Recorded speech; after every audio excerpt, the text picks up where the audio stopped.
एक हस्तलिखित राजीनामा, एक पत्रकार परिषद आणि भ्रष्टाचाराचे गंभीर आरोप. कोल्हापूरच्या राजकारणात नक्की शिस्तही तरी काय? नमस्कार, मी सुरेखा आणि आपण पाहतात तारा न्यूज.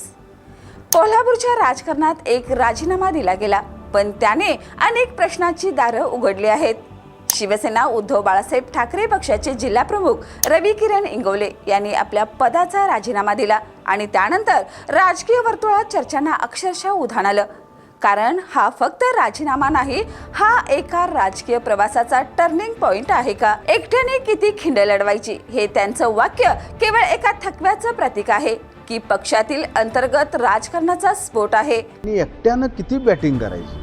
कोल्हापूरकरांनी ह्या वर्षभरात माझी बॅटिंग पाहिली असेल. बॅटिंग करून करून शिवसेनेसाठी बॅटिंग करून करून माझी बॅट फुटायची वेळ आली. पण मी आता कंटाळलो.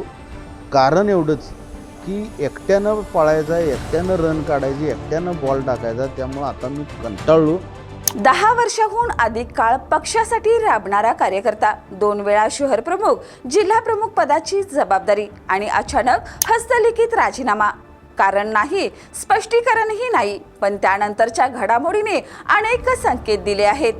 कारण आजच रवी किरण इंगोले यांनी पत्रकार परिषद घेऊन आमदार राजेश क्षीरसागर यांच्या कथित व्हायरल व्हिडिओबाबत गौप्यस्फोट केला. या व्हिडिओमध्ये कथित टक्केवारी मागितल्याचा आरोप असल्याचे त्यांनी समोर आणले. मला म्हणाले आपला 7चा हिशोब ठरलेला, बरोबर आहे. ते म्हणाले साहेबांचे 5 आणि आमच्या दोघांचे 1-1. ऐका, त्याप्रमाणे 40 लाख मी तुम्हाला दिले साहेब. आणि एकच मिनिट साहेब, माझं कंप्लेंट नाही एक, आणि त्यांना ऑफिशियल ट्रान्सफर केलं साहेब राहुलला. मी एवढे त्यांनी घाई केली माझ्याकडे. एक लक्षात घ्या साहेब, आपलं काय ठरलं होतं? 60% ठरले. अहो पण ते आज तुमच्या बरोबर गेले साहेब. मग प्रश्न उभा राहतो, राजीनाम्यानंतर इंगोले यांनी स्वतःसाठी नवा राजकीय अजेंडा निवडला आहे का?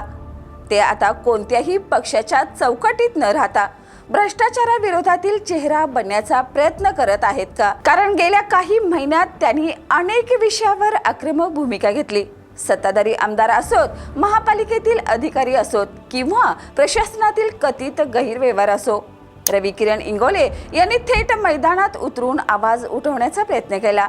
यातून एक गोष्ट स्पष्ट होते, राजीनामा देऊन ते राजकारणातून बाजूला गेलेले नाहीत. उलट ते आता वेगळ्या रणांगणात उतरण्याच्या तयारीत आहेत. पण दुसरीकडे हा प्रश्नही तेवढाच महत्त्वाचा आहे.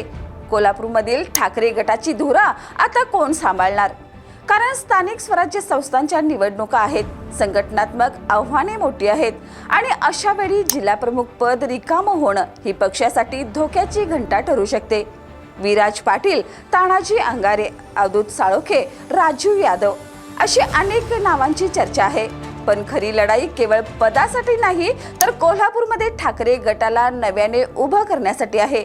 रवी किरण इंगोले यांच्या हस्तलिखित राजीनाम्याने एक खुर्ची रिकामी झाली, पण त्याच वेळी कोल्हापूरच्या राजकारणात एका नव्या समीकरणाची चाहूल लागली आहे. ते थकले आहेत की त्यांना एकटं पाडलं गेलं, की त्यांनी आता भ्रष्टाचाराविरुद्ध स्वतंत्र रणशिंग फुंकण्याचा निर्णय घेतलाय? या सर्व प्रश्नांची उत्तरं पुढच्या काही दिवसात मिळतील.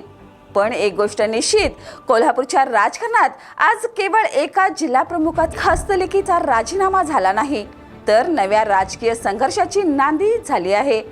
या आणि अशाच ताज्या अपडेटसाठी पाहत रहा तारा न्यूज.